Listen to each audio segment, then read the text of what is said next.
الله الرحمن الرحيم.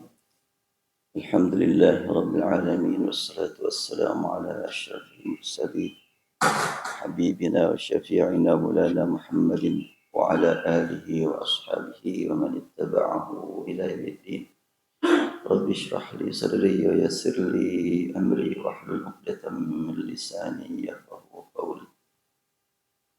hamba Allah, Assalamualaikum warahmatullahi wabarakatuh. قال الله تعالى في القرآن العظيم: أعوذ بالله من الشيطان الرجيم. وإذا سألك عبادي عني فإني قريب أجيب دعوة الداعي إذا دعاني فليستجيبوا لي وليؤمنوا بي لعلهم يرشدون. Maha suci Allah Subhanahu wa taala yang kembali mempersilahkan kita untuk meraih nikmat yang hakiki, keselamatan yang abadi. Kita belum pernah melihat surga, tapi Allah tanamkan ke dalam kalbu kita rindu untuk mendapatkannya. Ini merupakan bukti karunia dari Allah. Kita dipilih menjadi orang yang beriman. Kita rindu semata-mata karena iman. Belum pernah melihat surga. Kita takut neraka. Ini juga karunia dari Allah. Karena adanya iman dalam kalbu kita akan hakikat neraka walaupun kita belum pernah melihatnya. Allah Subhanahu wa taala bertanya kepada sekelompok malaikat, apa yang dikerjakan oleh hamba-hambaku itu? Malaikat menjawab, mereka mensucikan engkau, memuji engkau. Apakah mereka pernah melihat aku? Belum, ya Allah. Bagaimana kalau mereka sudah melihat aku? Apa yang mereka inginkan? Mereka ingin surga, ya Allah. Apakah mereka pernah melihat surga? Belum, ya Allah. Bagaimana kalau mereka sudah melihat? Apa yang mereka takuti? Mereka takut neraka, ya Allah. Apakah mereka pernah melihat? Belum, ya Allah. Bagaimana kalau mereka sudah melihat? Maka Allah tegaskan, inni ushidukum anni qad ghafartu lahum. Saksikanlah wahai malaikat, aku telah mengampuni mereka semuanya. Semoga semuanya kita telah mendapatkan ampunan dari Allah, bersih dari dosa, dengan hadir dalam majelis ilmu setelah kita melaksanakan ruku bersama, sujud bersama, bahkan ruqyah bersama, yaitu dengan surat Al-Fatihah. InsyaAllah kita manfaatkan waktu yang cukup luas nih ya. Sekarang jam 5 kurang 5 menit, ada waktu 1 jam lebih ya, untuk kita gali surat Ali Imran ayat 26-27. Bila sampai selesai ya Alhamdulillah, bila tidak bisa kita lanjutkan. Qala Allah Ta'ala fil Qur'an al-Azim, a'udzu billahi minasyaitonir rajim. قل اللهم مالك الملك تؤتي الملك من تشاء وتنزع الملك ممن تشاء وتعز من تشاء وتذل من تشاء بيدك الخير إنك على كل شيء قدير تولج الليل في النهار وتولج النهار في الليل وتخرج الحي من الميت وتخرج الميت من الحي وترزق من تشاء بغير hisab.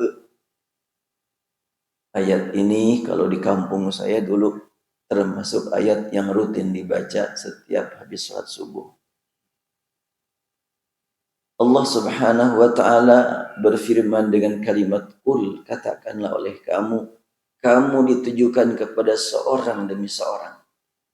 Karena kalau kepada orang banyak qulu, kalau qul kepada seorang demi seorang. Apa yang mesti aku katakan ya Allah? Allah berfirman, Allahumma ya Allah. Sebut nama Allah. Tidak ada sebutan nama Allah kecuali untuk zat yang maha satu. Karena itu panggilan kepada Allah dengan kalimat Allahumma, bentuk panggilan khusus hanya kepada Allah, sebutan Allahumma. Diakhiri dengan mim. Kepada yang lain tidak ada. Yang lain pakai ya. Ya ummi, ya abati, ya umma, ya ayyuhalladzina aman. Tapi kalau kepada Allah, Allahumma. Ini panggilan khusus hanya ditujukan kepada Allah. Allahumma malikal mulki. Malika pemilik, al-mulki kekuasaan. Pemilik kekuasaan secara mutlak. Singa menguasai binatang-binatang di hutan. Kekuasaan Allah yang dia titipkan kepadanya. Ular umpamanya menguasai kodok atau menguasai apa. Ya Allah yang memberikan kekuasaan untuk sementara. Dan sekarang sebentar lagi ya akan pemilihan pemimpin atau kepemimpinan. Ada pemimpin eksekutif, legislatif, yudikatif. Otomatis itu kalau sudah eksekutifnya berubah, suka berpengaruh bagi yang lain-lainnya. Kita tegaskan bahwa pemilik kekuasaan adalah Allah. Allah menitipkan kekuasaan kepada siapa yang Allah kehendaki. Tu'til mulka. Kalimat tu'ti beda dengan tu'ati, pakai ain dan huruf ta.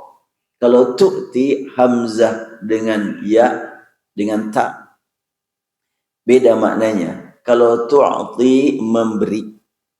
Ada perpindahan kepemilikan. Kalau tu'ti mendatangkan, bukan memberi. Jadi orang mendapatkan kekuasaan saat ini dari mulai sejak orang tua di dalam keluarga, RT, RW sampai presiden, itu hanya didatangkan oleh Allah, bukan menjadi milik dia. Dititipi oleh Allah, diberi amanat oleh Allah. Yang tentunya pemilik kekuasaan tetap Allah. Saat presiden, saat gubernur memanfaatkan kekuasaan, Allah melihat benar enggak ini memanfaatkan kekuasaannya. Bila benar, akan Allah angkat derajatnya di dunia dan di akhirat. Bila tidak benar, dibiarkan untuk sementara dia memegang kekuasaan, tapi ditunggu dengan kehinaan. Karena salah menggunakan kekuasaan. Tu'til mulka man tasha. Kalimat man tasha khusus bahwa kekuasaan Allah kirimkan, Allah amanatkan kepada yang Allah kehendaki saja, tanpa terpengaruh oleh usaha manusia. Terus buat apa berusaha? Kalau orang yang beriman berusaha karena Allah. Kita saat ini berapa bulan laginya? Oktober, November, Desember, Januari, Februari, 6 bulan lagi, 5 bulan lagi. 5 bulan lagi kita akan memilih pemimpin. Kita berusaha memilih yang terbaik, yang penuh tanggung jawab di hadapan Allah. Dan kita mungkin mengajak orang lain untuk memilih si A, si B dan selanjutnya. Ajakan tersebut luruskan niat semata-mata mencari ridha Allah. Dan memohon kepada Allah subhanahu wa ta'ala. Karena Allah yang mendatangkan, yang menentukan. Memohon kepada Allah agar Allah berikan kepada kita pemimpin yang saleh, yang bertanggung jawab di hadapan Allah dan di hadapan manusia, yang ahli ruku, ahli sujud, tunduk kepada Allah subhanahu wa ta'ala. Siapa yang sudah Allah rencanakan akan diangkat nanti, mungkin yang kita inginkan, mungkin tidak. Bila yang kita inginkan, ya kita syukuri nanti. Bila tidak kita inginkan, kita jadikan sebagai lapangan amal ke depan. Tidak ada yang merugikan kita. Apapun yang Allah tetapkan, kita terima dengan kalimat, ya Allah raditu billahi rabba. Aku ridha pada Allah sebagai Rabb. Allah tentunya menentukan sekian banyak hal, banyak sekali yang tidak kita inginkan. Bahkan di beberapa tempat sudah kita saksikan oleh media sosial, di sana kebanjiran, di sini kebakaran, di situ gempa, ya Allah, semuanya itu tidak diinginkan. Tapi bagi orang yang beriman, yang terkena gempa sampai wafat, mati syahid dia. Dan orang yang tidak beriman dan hidup dalam keadaan tenang, nikmat, tidak ada masalah, mungkin menambah kemaksiatan. Oleh karena itu, maka ketika kita mengatakan Allahumma malikal mulk, ya Allah, engkaulah pemilik kekuasaan, tu'til mulka man tasya, engkau datangkan kekuasaan kepada siapa yang engkau kehendaki. Ada usaha dari manusia, Allah Maha tahu usahanya karena Allah ataukah bukan, atau hanya semata-mata untuk mengejar keduniaan. Semuanya ada perhitungannya di hadapan Allah, karena kalimatnya man tasya. Dan terkadang kehidupan masyarakat muslim yang soleh-soleh, tiba-tiba yang menjadi pemimpin di situ bukan orang yang soleh. Itu ada apa di balik itu? Allah menguji kaum muslimin untuk meningkatkan derajat demi derajat, satu, kedua, ketiga, dan selanjutnya. Tidak ada yang merugikan buat kaum muslimin. Tu'til mulka man tasya wa tanzi'ul mulka mimman tasya. Dan engkau cabut kekuasaan dari siapa yang engkau kehendaki. Ada yang Allah berikan amanat kepadanya kekuasaan, ada yang Allah cabut. Apakah yang Allah angkat menjadi penguasa itu dimuliakan oleh Allah? Tergantung. Ada yang dimuliakan, ada yang dihinakan dengan diberi kekuasaan. Demikian juga yang Allah cabut kekuasaannya, kehormatannya, ada yang Allah muliakan, ada yang Allah hinakan. Dengan dicabutnya dia dari kekuasaan, ada yang Allah muliakan. Allah menghendaki engkau jangan di situ. Ada tempat yang lain buat kamu untuk meraih kemuliaan di sisi Allah. Kalau sudah begitu, ketika kita mengatakan Allahumma malikal mulk, yakin kita akan ridha menerima apapun yang Allah tetapkan buat hamba-hambanya. Wa tu'izzu man tasya, dan engkau muliakan siapa yang engkau kehendaki. Yang Allah muliakan, ada yang dari kalangan yang dimuliakan manusia, ada yang dari kalangan yang dihinakan manusia, tapi Allah muliakan. Jadi antara tu'til mulka dengan tu'izzu itu tidak selalu identik. Ada yang diberi kekuasaan dengan dihormati oleh Allah, ada yang diberi kekuasaan dengan dihinakan oleh Allah. Fir'aun itu lama sekali menjadi penguasa, bahkan sampai matinya, itu menjelang mati masih disanjung-sanjung. Tapi jelas dia adalah paling dihinakan Allah. Hanya dia tidak sadar. Selama di dunia dia dihinakan. Dan saat ini banyak orang yang mendapatkan harta berlimpah, kekuasaannya tinggi, bahkan ilmunya luas, tapi dalam ancaman siksa Allah. Kenapa dibiarkan oleh Allah dia mendapatkan harta yang banyak? Luas ilmunya, cerdas otaknya, kedudukannya sangat tinggi. Kalau memang Allah mau menghinakan dia, kenapa? Gak usah kita bertanya-tanya kepada Allah. Ambil saja pelajaran buat kita. Kita syukuri. Kita sudah diberi nikmat iman, diberi nikmat ruku sujud, kita syukuri.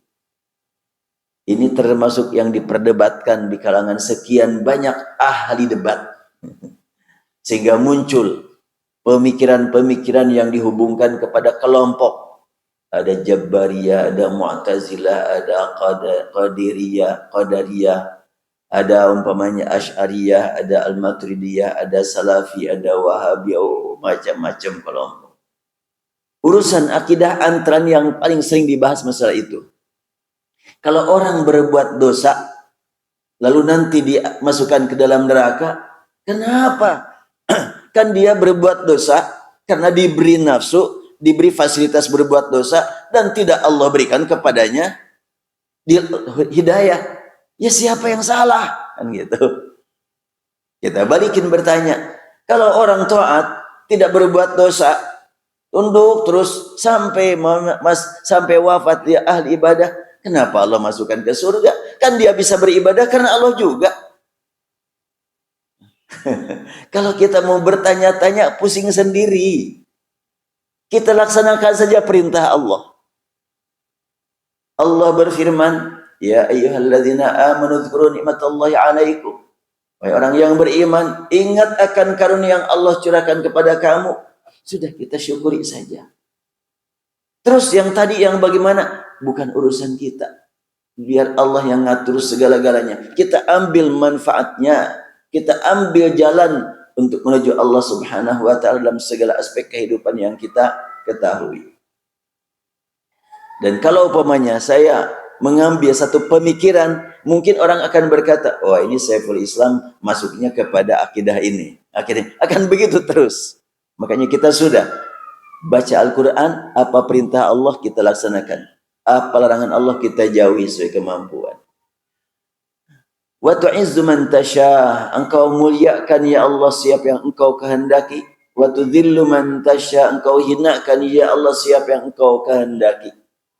Kehinaan, kemuliaan Allah yang menetapkan. Ada orang yang dihinakan oleh Allah walaupun dia berjuang untuk mencari kemuliaan. Ada orang yang Allah angkat derajatnya walaupun dia tidak mencari-cari derajat yang tinggi itu. Mudah-mudah saja bagi Allah. Ya, belum lama mungkin di antara terutama ibu-ibu, bapak-bapak juga mendengar salah seorang hamba Allah, seorang wanita usia 17 tahun diberi oleh Allah usia yang suara yang sangat bagus. Kemudian dia juga lancar bahasa Inggrisnya, terkenal di dunia saat ini. Siapa tuh yang memberi suara padanya? Allah. Siapa yang membuat dia bisa bernyanyi begitu bagus? Allah Subhanahu wa ta'ala. Dan kita tahu orang tuanya adalah ya taat beragama, dia juga pakai busana muslimah. Walaupun dia sampai bernyanyi di Amerika, tetap dia mengenakan busana muslimah. Kita doakan semoga dia istiqomah. Dalam keadaan dia punya keistimewaan itu tidak pernah berdosa dengan mata. Karena dia tidak diberi kemampuan melihat dengan mata. Kuasa Allah Subhanahu wa ta'ala. Jadi dengan dia tidak bisa melihat, ternyata Allah muliakan dari segi yang lain. Dan saya juga punya ustadz, guru penerima setoran hafalan di Maqdis, di pesantren. Dia pas masuk pesantren masih bisa melihat, cuma sudah agak terganggu. Menghafal selama 2 tahun selesai, dan setelahnya 3 tahun di pesantren. Ditanya oleh istri saya, kamu sudah siap nikah? Gak tahu, Umi katanya ada yang mau gak sama saya. Akhirnya istri saya langsung bertanya kepada salah seorang ustadz di Maqdis juga. Ustadz ini, santri ini bagus hafalannya, bagus akhlaknya. Dia tidak melihat. Karena sejak beberapa bulan yang lalu, dia tidak bisa melihat lagi. Sudah dioperasi di Cicendo tapi tidak berhasil. Adakah di antara keluarga atau santri ustadz yang bersedia menjadi istrinya? Baik Umi, nanti akan saya carikan. Seminggu setelah itu ditanya, gimana sudah ada? Ada Umi. Siapa? Ada ipar saya. Allah. Adanya itu belum tahu, belum pernah ketemu, tapi langsung siap jadi istrinya. Dan sampai saat ini ya hidup berdampingan dengan saya, dengan rumah saya. Alhamdulillah, dia adalah hafalannya paling bagus, paling kuat. Kalau jadi imam, saya paling betul-betul paling tersentuh dengan bacaan dia. Dia tidak punya dosa. Bacaan Qur'annya bagus, hafalannya luar biasa. Allah Subhanahu wa ta'ala menutup mata dia untuk memuliakannya. Itulah cara Allah. Biyadikal khair, karena kebaikan itu hanya pada Allah. Bahkan Allah gunakan yad, biyadik. Yad itu untuk kita biasa digunakan tangan. Apakah bagi Allah dengan menyebut biyadika, boleh kita terjemahkan yad dengan tangan Allah selama tidak merusak akidah, boleh-boleh saja. Tapi kalau mengganggu akidah, oh Allah punya tangan, tangan kan begini, nah hentikan. Udah, yadullah sudah yadullah saja. Kalau memang menyebut tangan Allah mengganggu pemikiran keimanan kita, jangan diterjemahkan lah. Gampang saja begitu. Seperti hanya umpamanya kalimat aulia. Saya waktu itu baru rame-ramenya masalah surat Al-Maidah ayat 51 dibahas di mana-mana. Lalu saya dapat undangan ceramah di Masjid Istiqlal dan ada tanya jawab.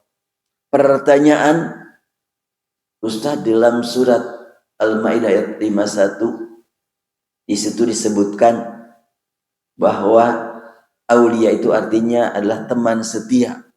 Bagaimana sebenarnya? Saya sampaikan kepadanya, kalau memang bingung memahami kata teman setia, jangan diterjemahkan, sudah aulia saja. Apa itu aulia? Bentuk banyak dari wali. Wali sudah jadi bahasa kita. Kalau diterjemahkan jadi menyimpang, ya udah wali saja sih bilang. Dan kata wali dalam bahasa kita sudah bisa dipahami. Wali santri, wali murid, wali nikah, wali kota. Semuanya berkaitan dengan masalah pemegang kebijakan kekuasaan. Ya, kita lanjutkan. Innaka ala kulli syai'in qadir, sungguh engkau atas segala sesuatu maha kuasa. Ini baru terjemah ya. Saya lanjutkan. Tulijul laila fin nahar, engkau masukkan ya Allah malam ke dalam siang.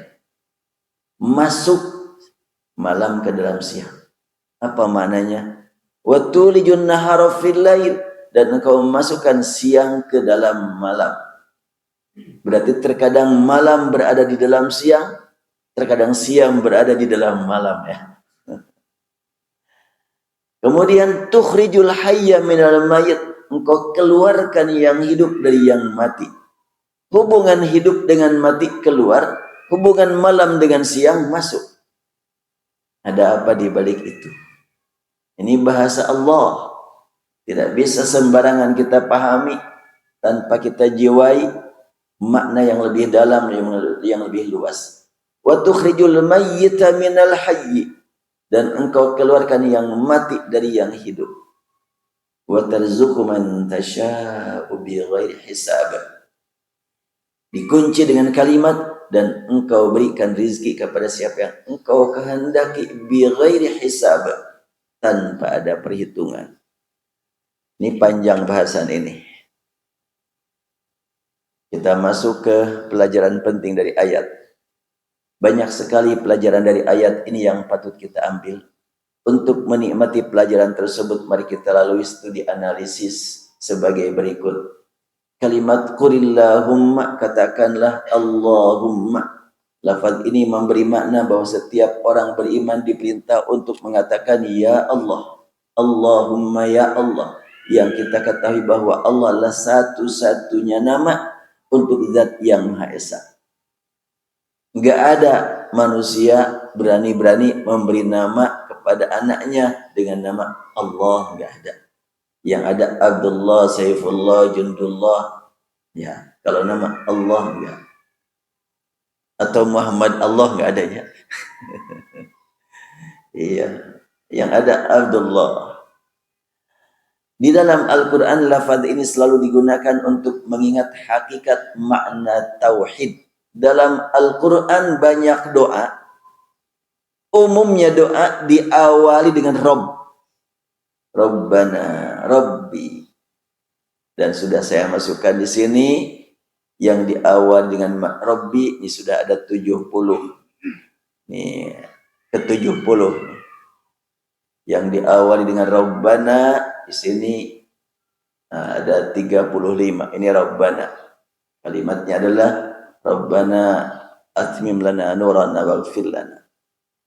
Dan sekarang setelahnya saya bahas dalam buku ini doa yang diawali dengan Rabbana dilanjutkan dengan Rabbi, lalu doa yang diawali dengan Allahumma.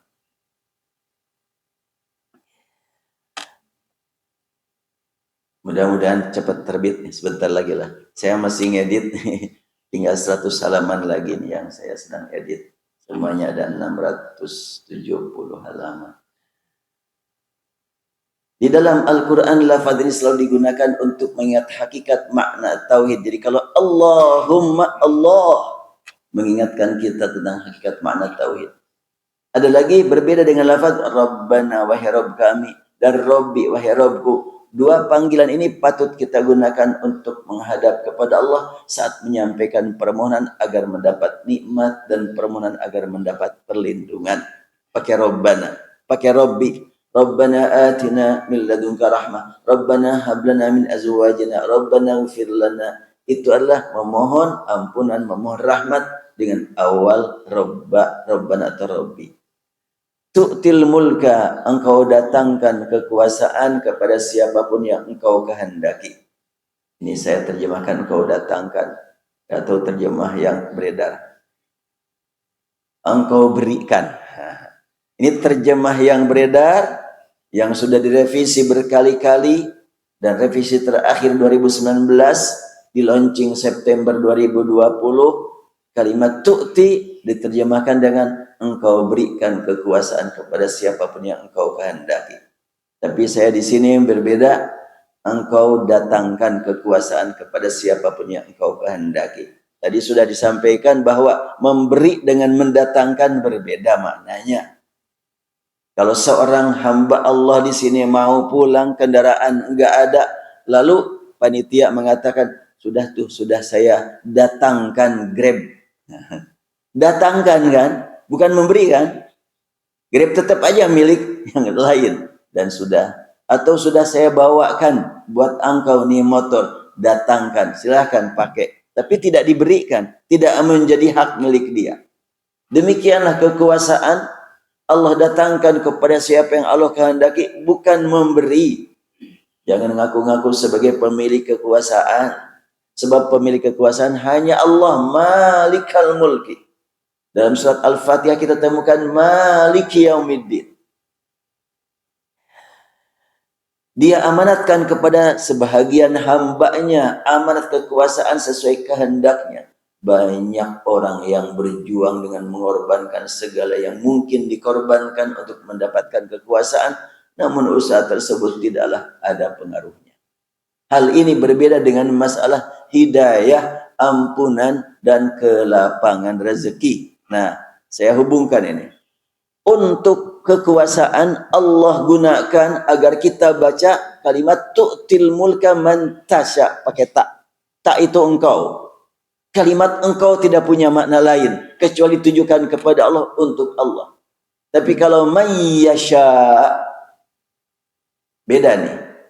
Dia dan Allah memberi petunjuk siapa yang menghendaki menuju jalan yang lurus, atau Allah memberi petunjuk kepada siapa yang dia kehendaki menuju jalan yang lurus. Saya artikan dua.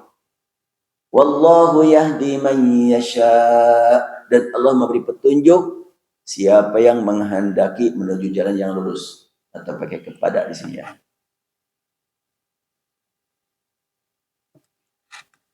Allah memberi petunjuk kepada siapa yang menghendaki petunjuk.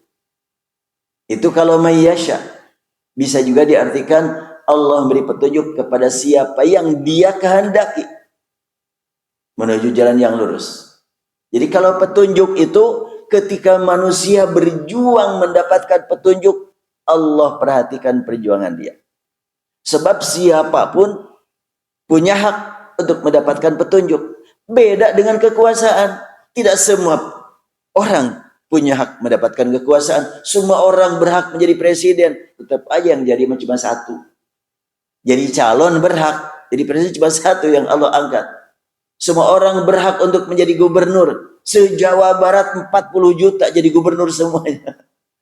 Gak mungkin. Tapi kalau petunjuk, semua orang di Jawa Barat 40 juta memohon kepada Allah petunjuk, Allah berikan kepada mereka semuanya. Itu sangat-sangat mungkin.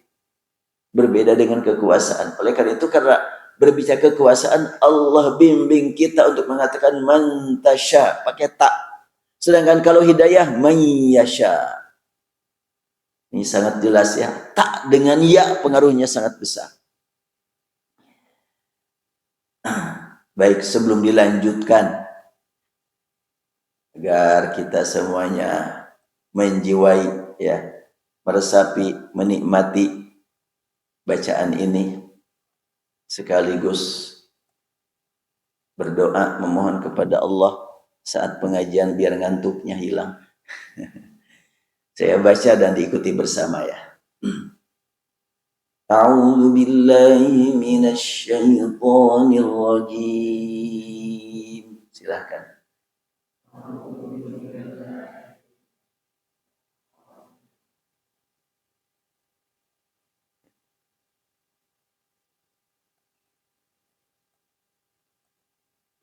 Qulillahumma malikal mulki tu'til mulka man tasha'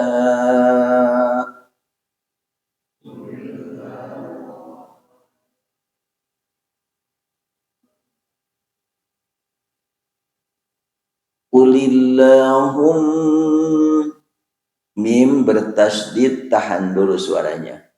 Qulillahumma malikal mulki tu'til mulka man tasha' Qulillahumma malikal mulki tu'til mulka man tasha'. Sama ya, man, hum itu harus sama. Wa tanzi'ul mulka mimman tasha'.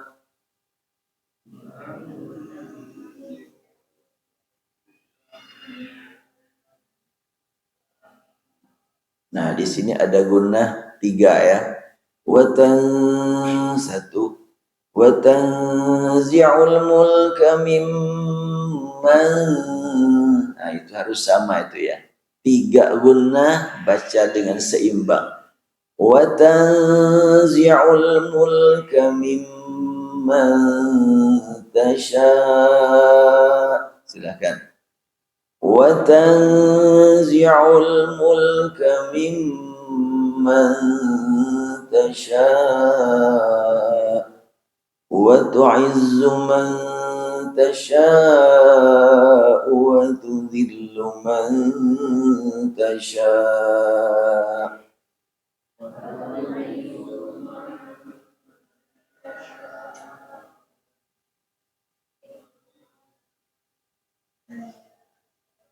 Biyadikal khair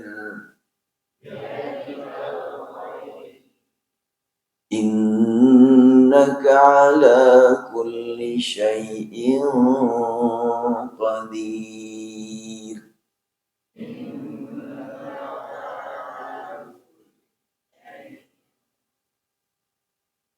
Ya, dicukupkan dulu. Insyaallah ngantuknya hilang. Lanjutkan. Wallahu yahdi man yasha'u ila shiratal mustaqim, dan Allah memberi petunjuk kepada siapa yang menghendaki petunjuk menuju jalan yang lurus.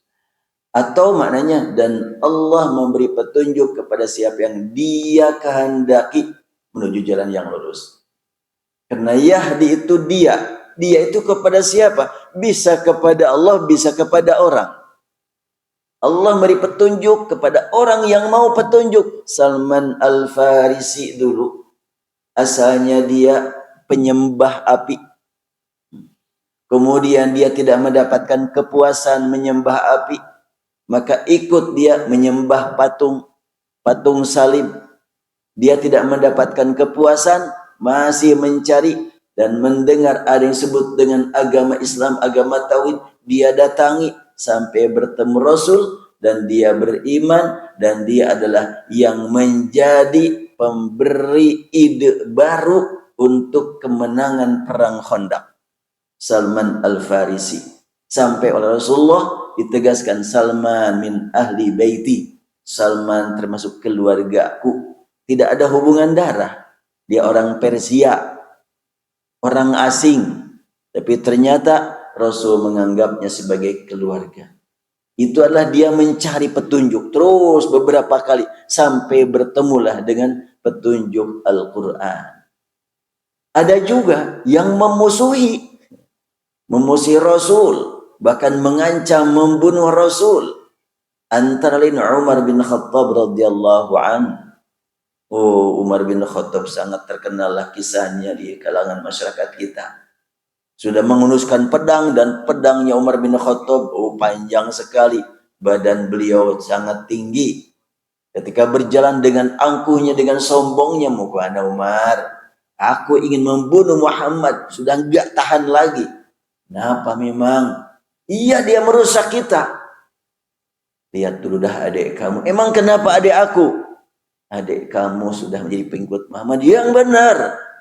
Lihat saja, balik langsung ke rumah, ternyata adiknya sedang belajar membaca Al-Quran. Umar bin Khattab langsung menabrak pintu. "Siapa nih yang ngajarin adik aku?" Langsung dia mau mukul yang ngajarnya. Kata adiknya, "Wahai Umar, jangan kau pukul dia. Kalau engkau merasa berkepentingan untuk memukul, pukul aku saja." Umar sebagai orang yang sangat dihormati masyarakat, yang sangat disegani, gak mungkin gitu menyiksa adiknya. Maka dia berpikir, kok adik aku siap dipukul aku? Emang kayak apa sih keyakinan ini? Kok seperti itu? Dan adiknya diminta untuk memberikan catatan. "Mana yang kamu baca?" "Ini." "Siniin." "Enggak." "Siniin." "Enggak." "Kenapa?" "Boleh engkau melihat catatan ini, tapi berjanji dulu. Tidak akan merusak, tidak akan mengganggu." "Iya, aku berjanji." Janji Umar gak akan dilanggar. Dia orang hebat, orang yang sangat disegani, orang yang sangat terpandang. Berjanji tidak akan mengganggu tulisan ini. Pas dilihat, gemeter dia. Dibaca Al-Quran, langsung dia mengatakan, "Dzikru rahmat rabbika abduhu Zakaria." Bukan itu. "Toha ma anzalna 'alaikal Qur'ana tashqa illa tadhkiratan liman yakhsha." Pas dibaca oleh Umar, gemeter dia. Hanyut langsung. Ini adalah peringatan bagi orang yang takut kepada Allah. Dia takut kepada Allah, cuma dia tidak punya petunjuk jalan menuju Allah. Yakin Allah itu ada. Sebab parah-parahnya kemusikan orang musyrikin, maka percaya Allah itu ada. Lebih parah lagi kalau ateis ya. Komunis lebih parah dari mereka sebetulnya. Musyrikin itu namanya musyrik, beriman kepada Allah, percaya kepada Allah, cuma dibagi-bagi ketuhanannya. Bertuhan kepada Allah, bertuhan juga kepada makhluk Allah, itu yang menjadi masalah. Makanya disebut musyrik. Mereka disebut musyrik nggak marah. Apa artinya musyrik? Menyekutukan Allah dengan sesuatu, dengan yang lain. Mereka dikatakan musyrikin, ya emang musyrik. Bahkan orang-orang musyrikin Makkah ketika tawaf, suka tawaf juga itu, dan tahu yang ditawaf itu Baitullah. Ketika tawaf membaca talbiyah, labbaik Allahumma labbaik, labbaik la syarika laka labbaik illa syarikun ma malak. Dia berkata begitu, "Ku sambut panggilanmu ya Allah, tiada sekutu bagimu ya Allah kecuali sekutu yang engkau angkat untuk engkau." Kalimatnya begitu. Jadi Hubal, Lata, Uzza itu mereka yakin itu diangkat oleh Allah sebagai sekutu. Baik, saya lanjutkan. Nah, kita lihat tadi hidayah dengan menggunakan mayyasha. Demikian juga rizki. Allah yabsutur rizqa liman yasha'u wa yaqdir. Allah lapangkan rizki bagi siapa yang menghendaki kelapangan rizki. Ini kelapangan Allah lapangkan siapa yang Allah kehendaki, dan Allah lapangkan siapa yang ingin kelapangan. Tapi berbeda dengan masalah banyaknya harta. Nah, ini kembali kepada tadi ayat. Di ayat tadi, kalau urusan banyak harta, tarzuqu man tasya'u bighairi hisab, engkau berikan rizki kepada siapa yang engkau kehendaki tanpa perhitungan, itu bukan karena urusan usaha. Ada orang yang cuma SD pun enggak tamat, dia terjun bisnis, maju bisnisnya, kalah guru besar ekonomi, kalah guru besar bisnis sama dia. Ada itu yang begitu. Saya masih ingat tahun 98 membimbing umroh, waktu itu Travel Makris belum ada. Saya diminta untuk membimbing oleh travel lain. Di hotel di Mekah, saya buka ceramah dan tanya jawab. Selesai ceramah dan tanya jawab, ada seorang jamaah berkata, Ustaz, saya juga mau nanya. Ya silakan. Enggak di sini, nanti aja di kamar. Oh, boleh. Langsung saya mengunjungi kamar dia, ketuk pintu. Ya, iya silakan Pak Ustaz, saya mau nanya. Kenapa Pak enggak nanya di sana? Malu Pak Ustaz, saya nanya di sana. Kenapa malu? Kan pertanyaan saya pertanyaan anak SD. Ternyata dia jebolan SD kelas 2. Bukan tamatan SD, jebol. Cuma sampai kelas 2. Waktu itu tahun 98. Dia merintis bisnis sejak tahun 91. Maju. Ekspor mebel. Allahu Akbar. Pada SD aja nggak tamat. Itulah kalau Allah menghendaki. Tarzuku man tasya bighairi hisab. Maka kita tidak tepat gitu untuk iri dengki kepada orang yang hartanya banyak. Kita harus iri dengki kepada orang yang banyak infaknya. Semakin banyak harta, semakin banyak infak. Nah, yang kita iri infaknya, bukan hartanya. Kalau orang punya uang 1 triliun, infak 1 miliar, cuma 0,1%. Saya punya uang 100 juta, ingin infak 50 juta. Oh, 50% itu. Mana yang lebih berat perjuangannya? 1 miliar dari 1 triliun atau 50 juta dari 100 juta? Tentu nilai dari Allah Subhanahu wa Ta'ala tidak berlandaskan kuantitas, tapi kualitas perjuangan. Ukuran berapa kuantitasnya itu tarzuku man tasya. Engkau yang memberikan rezeki kepada siapa yang engkau kehendaki. Tapi ingin supaya harta kita lapang, walaupun sedikit tapi lapang. Nah, ini ada perjuangan dari kita. Makanya Allah berfirman, fayaghfir liman yasha wa tadi yarzuqu dulu ya. Tadi kelewat ini. Allah yabsutu rizqa liman yasha. Ini dia. Allah yabsutu rizqa liman yasha. Allah melapangkan rizki bagi siapa yang menghendaki. Atau Allah melapangkan rizki bagi siapa yang dia kehendaki. Sama.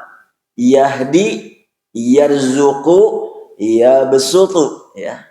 Dia itu bisa kepada Allah, bisa kepada manusia. Nah, kalimat rizki lapang dan sempit ada usaha dari manusia. Ada orang yang hartanya sedikit tapi rajin sedekah, itu berarti lapang rizkinya. Hartanya enggak banyak tapi ke masjid rajin terus, itu lapang rizki. Dan setiap ada kesempatan berinfak, dia berinfak sesuai kemampuan. Ada orang yang hartanya berlimpah tapi ketika membeli barang, nawarnya luar biasa. Harta banyak. Kata si kakek jualan kangkung aja ditawar. Apakah akan menambah kekayaan? Iya, kadang-kadang ya mungkin nawarnya tenawar kepuasannya barangkali. Ya. Nah, kemudian demikian pula ampunan dan azab. Fayaghfiru liman yasha wa yu'adzibu man yasha. Allah mengampuni siapa yang Allah kehendaki, walaupun tidak berjuang dapat ampunan, tapi kalau Allah menghendaki mengampuni, ampunilah. Ya, termasuk Umar bin Khattab tadi. Umar bin Khattab berjuang ingin membunuh, malah Allah arahkan menjadi orang yang paling taat dan dihapuskan semua dosa-dosa dia yang sudah lalu. Fayaghfir liman yasha. Atau apa makna yaghfir liman yasha? Allah mengampuni siapapun yang ingin dapat ampunan. Kita diperintah untuk mohon ampun terus. Dan Allah tidak akan menyanyiakan istighfar kita. Jadi ampunan sangat berkaitan dengan kuasa Allah dan juga kehendak manusia. Tapi kalau luasnya harta, itu hanya Allah yang menentukan. Sehingga ada orang yang kufurnya, aduh luar biasa, itu bisnisnya maju sekali. Ada orang yang rajin ibadah, qiyamul tidak pernah tertinggal, bisnis bangkrut, modal lagi, bangkrut lagi, sakit lagi, tapi dia sabar terus. Pas meninggal dalam keadaan sabar, langsung masuk surga. Karena Allah sediakan surga bagi orang yang bersabar. Jadi ada yasha, ada tasya. 3 ayat di atas menggunakan kalimat mayyasha yang berarti siapa yang dia kehendaki. Boleh juga diartikan siapa yang menghendaki. Kalau mayyasha. Lafaz ini memberi makna bahwa ketetapan Allah ada yang berhubungan dengan usaha manusia dan ada yang tidak berhubungan. Ini dalam urusan hidayah, petunjuk, maghfirah, ampunan, dan kelapangan rezeki. Adapun masalah kekuasaan adalah berbeda. Karena kekuasaan hanya diberikan kepada sebagian kecil dari manusia. Bahkan untuk kedudukan tertentu tidak dia berikan kecuali hanya kepada salah satu dari jumlah yang sangat besar dan berjuang untuk mendapatkannya. Sekian banyak yang berjuang, ternyata aja satu yang jadi presiden. Calon kita 3 ya. Entah 3 entah 2 nih, belum tahu nih. Masih kelihatannya masih dipertimbangkan. Karena yang 2 lagi belum ada pendamping. Jangan-jangan salah satunya dari calon presiden, satunya jadi cawapres. Wallahu a'lam. Kalau itu akan 2 pasangan nanti. Tapi yang jadi hanya satu. Gak mungkin dua-duanya sehebat bagaimanapun perjuangan, tapi cuma satu yang akan mendapatkan amanat tersebut. Apakah orang yang mendapatkan amanat kekuasaan itu mendapat kemuliaan? Kekuasaan dengan kemuliaan adalah 2 hal yang berbeda. Ayat 26 dari surat Ali Imran mengandung penjelasan tentang ketetapan Allah yang berkaitan dengan 4 hal, yaitu mendatangkan kekuasaan, tu'til mulka man tasya, mencabut kekuasaan, tanzi'ul mulka mimman tasya, mengangkat derajat kemuliaan, tu'izzu man tasya, menjatuhkan, tudhillu man tasya. Semua terjadi sesuai kehendak Allah untuk siapa saja yang dia kehendaki, tanpa terpengaruh, tanpa memperhatikan usaha manusia. Allah saja yang menentukan. Kalau begitu buat apa kita berusaha untuk memenangkan salah satu calon? Luruskan niat. Hanya mencari ridha Allah, ingin membuktikan kita punya keberpihakan, itu saja. Ini yang dimaksud oleh Saiful Islam siapa? Saya tidak akan kampanye. Saya bukan tim sukses.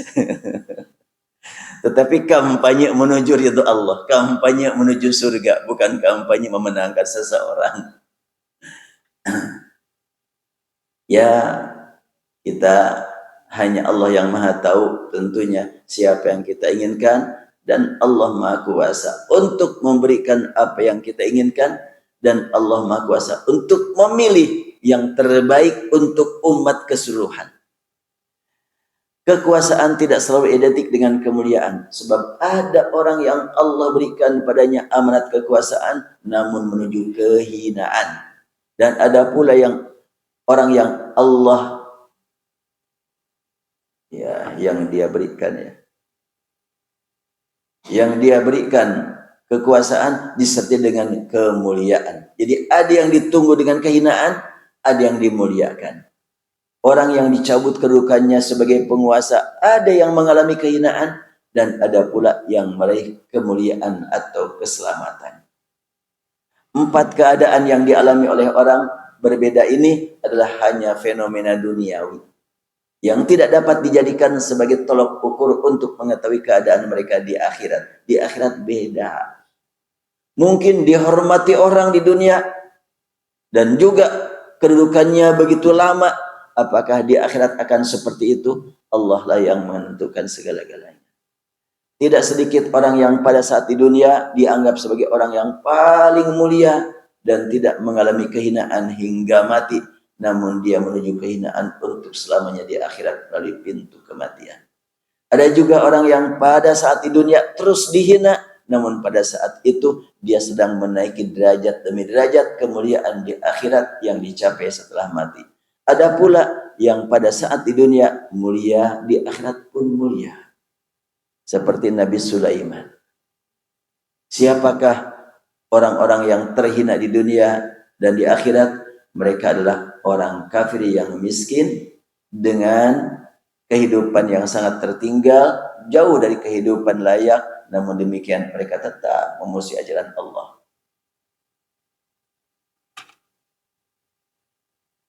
Jadi ini derajat-derajat manusia. Kalau Nabi Sulaiman, memang beliau berdoa memohon kepada Allah, ya Allah, berikan amanat kekuasaan kepadaku, kerajaan kepadaku yang tidak layak engkau berikan kepada siapapun.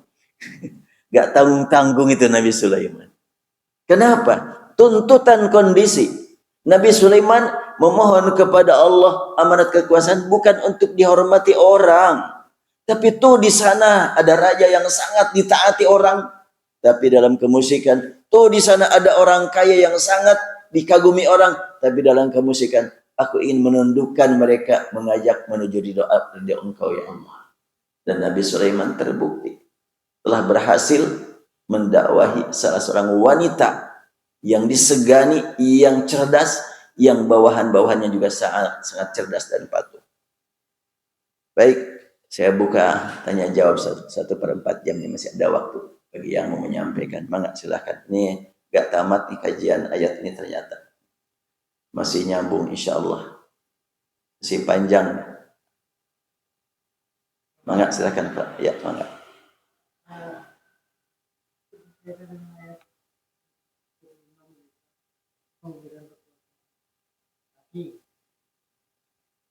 Mencabut kekuasaan.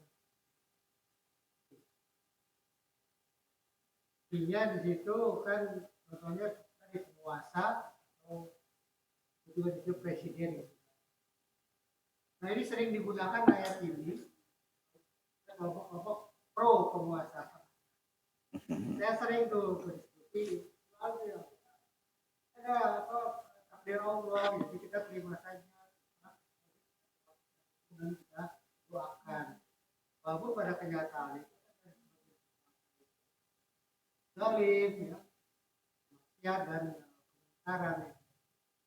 Nah, kemudian juga ada satu kelompok yang kita sebutkan salaf, itu mengharapkan kita mengkritisi atau memberontak pada pemerintah yang sah. Yeah. Kita ya harus kita turuti gitu. Dan karena kita telah memilih gitu ya, memilih sendiri, jadi gimana kita harus doakan. Nah itu bagaimana kaitannya dengan hadis tentang membiarkan kemungkaran, itu adalah diam melihat kemungkaran adalah salah namanya iman. Jadi juga bahkan ulama seperti Imam Nawawi dan Ibnu Taimiyah mengatakan orang yang diam melihat kemungkaran itu adalah setan bisu. Bagaimana Pak kaitannya ayat ini? Iya. Sering diangkat bahwa protes kepada pemerintah itu tidak ada dalam sunnah, tidak ada dalam akhlak ulama dulu. Sebetulnya bukan tidak ada, tapi mungkin belum terbaca. Pada saat Rasulullah SAW bersama para sahabat sudah merindukan ingin tawaf, ingin sa'i, ingin umrah, berangkat dari Madinah menuju Makkah, namun tidak sampai di Makkah, baru sampai di Hudaybiyah, dihadang oleh pasukan dari Makkah. Tentu Rasulullah dalam keadaan tidak siap perang karena berpakaian ihram, sementara masyarakat Makkah jelas mereka adalah sudah berada di dekat pusat ya persenjataannya. Maka waktu itu Rasulullah kan didatangi oleh Suhail bin Amr, dihadang jangan sampai ke Mekah untuk tawaf sa'i sekarang. Mereka merasa terhina, ya. Kok membiarkan lawan gitu masukkan gitu. Jangan, langsung dihadang. Sampailah Rasulullah SAW menahan diri dan siap untuk menerima perjanjian. Maka ditulislah perjanjian panjang. Ceritanya ini riwayat Bukhari ya. Dan sudah saya masukkan rincian uraian pada juz 2 tafsir 10 qiraat tadabbur Al-Quran jilid 2. Kalau nggak salah ayat 92 atau ayat 192, saya lupa lagi. Di situ Rasulullah SAW berhadapan dengan musyrikin Quraisy, dan musyrikin berkata, "Uktub bainana," tulis perjanjian untuk dijadikan pegangan. Dan Rasulullah ternyata sudah lebih duluan menyiapkan alat tulis dan seorang penulis. Ini luar biasa ya. Lalu Rasul bersabda, "Tulis Bismillahirrahmanirrahim." Ditulislah oleh sekretaris, Bismillahirrahmanirrahim. Kata Suhail bin Amr, orang musyrikin Quraisy, enggak pakai itu mukadimahnya. Pembukanya jangan pakai itu. Mar-Rahman, la nadri mar-Rahman. Apaan pakai Ar-Rahman? Kami enggak tahu. Sudah, Bismikallahumma kama kunta taktub. Tulis Bismikallahumma sebagaimana yang biasa engkau tulis sebelumnya. Rasulullah tidak berkeberatan untuk merubah. Tulis Bismillahirrahmanirrahim. Maka dihapus, tulis Bismillah, dihapus, lalu tulis Bismikallahumma. Setelah ditulis Bismikallahumma, Rasul lagi-lagi mendiktekan, padahal usulan dari pihak musyrikin. Tapi beliau yang mendiktekan itu betul-betul Rasulullah menguasai suasana, dan pihak musyrikin kaget gitu. Begitu berwibawanya Rasulullah. Ini politisi ulung ya. Kalau boleh kita sebut-sebut politisi. Maka orang musyrikin melihat Rasulullah menghapus Bismillahirrahmanirrahim dan digantikan Bismikallahumma. Oh, senang. Tapi Rasul lagi-lagi menyatakan, "Uktub hadza ma qada alaihi Muhammadur Rasulullah." Ini adalah kesepakatan yang disetujui, perjanjian yang disetujui oleh Muhammad Rasulullah. Suhail bin Amr kaget lagi. Ya, pakai Rasulullah. Enggak, jangan pakai Rasulullah. Kalau aku mengakui engkau sebagai Rasulullah, ngapain menghalangi engkau untuk tawaf? Ngapain kami memerangi engkau, menghalangi engkau? Jangan pakai Rasulullah. Aku Suhail bin Amr, engkau Muhammad bin Abdullah. Kan sebanding kan gitu.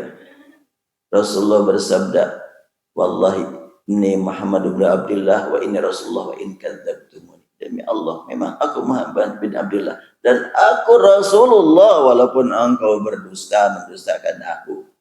Itu dalam posisi yang sangat menegangkan, tapi Rasul tidak merasa berat untuk mengatakan walaupun engkau mendustakan aku. Artinya Rasul yakin betul dia adalah percaya aku Rasulullah tapi tidak mau beriman. Dia tahu aku Rasulullah tapi tidak mau berikrar. Makanya wa in kadzdzabtumuni. Nah, setelah itu Rasul bersabda, udah ganti. Hapus Rasulullah, ganti dengan Muhammad bin Abdullah. Di belakang para sahabat teriak, enggak. Gelut-gelutlah. Perang-perang kita sudah siap, jangan diganti. Dan Ali bin Abi Thalib sebagai penulis berkata, "Wallahi la amhu Rasulullah abada." Demi Allah, aku tidak akan menghapus lafaz Rasulullah untuk selamanya. Dengan kalimat itu, maka Rasulullah yakin Ali gak akan mau menerima usulan ini. Siniin. Diambil catatan yang sedang dipegang oleh Ali dan diganti oleh Rasulullah. Kalimat Rasulullah dengan bin Abdullah, dan selanjutnya isi perjanjian damai itu Rasul yang menulis. Kalimatnya fa akhadhal kitaba fa kataba. Tulisan diambil oleh Rasulullah dan beliau menulis sampai selesai. Di antaranya, siapa dari orang Madinah yang hijrah ke sini tidak pulang lagi, biarkan. Dan siapa yang beriman di Mekah mau ikut ke Madinah, jangan diizinkan. Itu usulan dari musyrikin Quraisy. Rasul, oke, siap. Itu betul-betul membuat para sahabat kaget itu.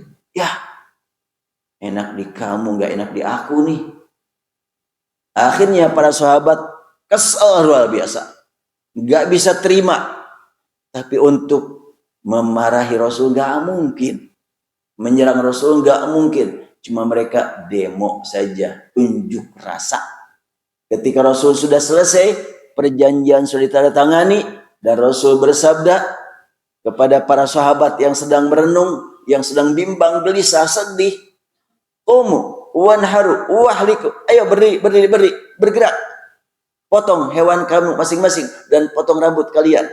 Tak seorang pun menggubris, sabda Rasulullah. Semuanya diam.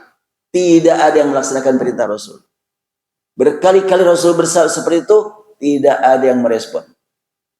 Itu demo itu.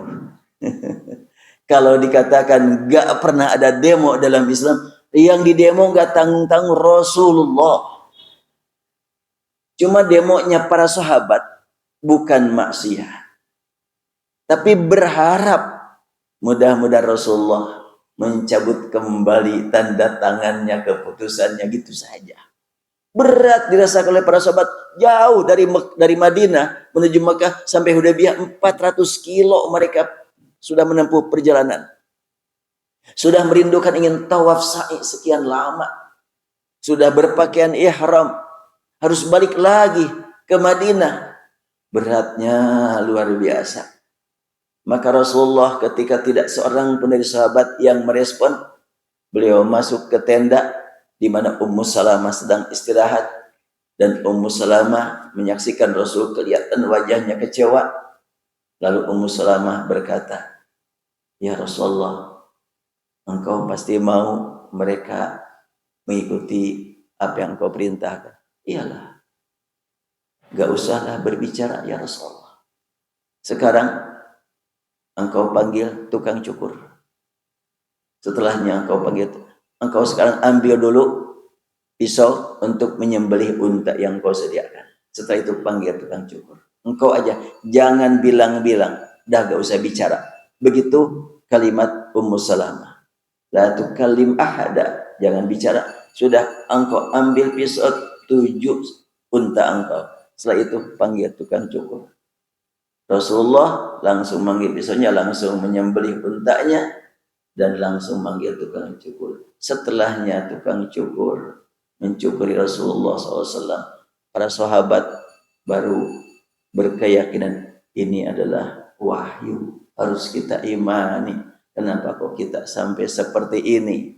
Dan akhirnya mereka pun bergerak menyembelih hewan mereka masing-masing dan saling mencukur kepala mereka. Bahkan disebutkan dalam hadis, kada ayaktula ba'duhum ba'dha, saat mereka mencukuri teman-temannya dipandang hampir laksana orang yang saling membunuh. Maksudnya apa? Sedih, gelisah, bimbang, kesal, takut kena azab Allah, takut dimurkai Rasulullah, sehingga mereka mencukuri kepala teman-temannya bergetar sampai berdarah-darah. Itu. Jadi sebetulnya ada zaman Rasul, protes itu ada. Bahkan Umar itu mewakili suara sahabat langsung datang kepada Rasulullah. "Ya Rasulullah, alasna ala haq? Bukankah kita dalam hak?" "Iya." "Iya, kenapa kita memberikan kepada mereka kesempatan menghina kita?" Rasul menjawab, "Ana Rasulullah ya rajul." Aku Rasulullah, wahai pahlawan. Kalimatnya wahai pahlawan. Ya rajul. Akhirnya Umar berpikir, kok begini ya? Saya mau nanya Abu Bakar. "Wahai Abu Bakar, gimana kita ini?" Akhirnya kata Abu Bakar, "Innahu Rasulullah ya rajul." "Ya Umar, dialah Rasulullah." Akhirnya setelah itu kata Umar, "Kalau gitu aku ini harus bertaubat." Sadar betul setelah itu. Maka Umar berjuang untuk banyak beramal menghapuskan kesalahan tadi. Seperti itulah sebetulnya kalau ada kalimat tadi, enggak boleh protes kepada pemerintah. Zaman Rasul pernah yang diprotes gak tentang Rasulullah. Tapi karena Rasul, jawabannya gampang, ana Rasulullah, cukup. Tapi kalau zaman sekarang nggak mungkin. Aku gubernur tahu, nggak begitu, nggak ada jaminan. aku presiden, aku RW. Nggak bisa. Kalau Rasul kan dibimbing oleh wahyu. Kalau pemimpin sekarang enggak. Makanya kalau tingkat Rasul saja yang dibimbing oleh wahyu pernah terjadi unjuk rasa, ya kenapa sekarang sampai dinyatakan itu haram itu? Enggak haram unjuk rasa itu. Enggak. Ada contohnya dari salaf saleh. Baik, sudah jam 6, kita cukupkan insyaallah. Bertemu lagi pada pertemuan berikutnya. Kalau memang perlu diselesaikan, saya lanjutkan. Karena ini masih panjang. Ayat 26 aja belum selesai dibahas, apalagi ayat 27-nya. Ya, dan ini termasuk yang memang yang panjang bahasannya, lalu nanti ada implementasi doanya. Ini termasuk ya implementasi doa dan ruqyah dalam Al-Quran. Baik, kita akhiri subhanakallahumma bihamdik nasyhadu an la ilaha illa anta nastaghfiruka wa natubu ilaik. Allahumma qsim lana min khashyatik ma yahul bainana wa baina ma'asik wa min ta'atika ma tuballighuna bihi jannatak wa min al-yaqin ma tahawin bihi 'alaina musibatid dunya. Allahumma matti'na bi asma'ina wa absarina wa quwwatina abadan ma ahyaitana. اللهم اجعله الوارث منا اللهم اجعل ثأرنا على من ظلمنا وانصرنا على من عادانا ولا تجعل مصيبتنا في ديننا ولا تجعل الدنيا أكبر همنا ولا مبلغ علمنا ولا تسلط علينا يا ربنا من لا يخافك ولا يرحمنا لا تسلط علينا من لا يخافك ولا يرحمنا. Ya Allah, janganlah Engkau berikan amanat kekuasaan kepada orang yang tidak menyayangi kami, tidak sujud padamu, tidak taat padamu. Berikan ya Allah amanat kekuasaan kepada orang yang taat padamu ya Rahman. Birahmatika ya Arhamar Rahimin. Wa sallallahu ala Muhammadin abdika rasulik an-nabiyil ummi wa ala alihi wa sahbihi wasallam.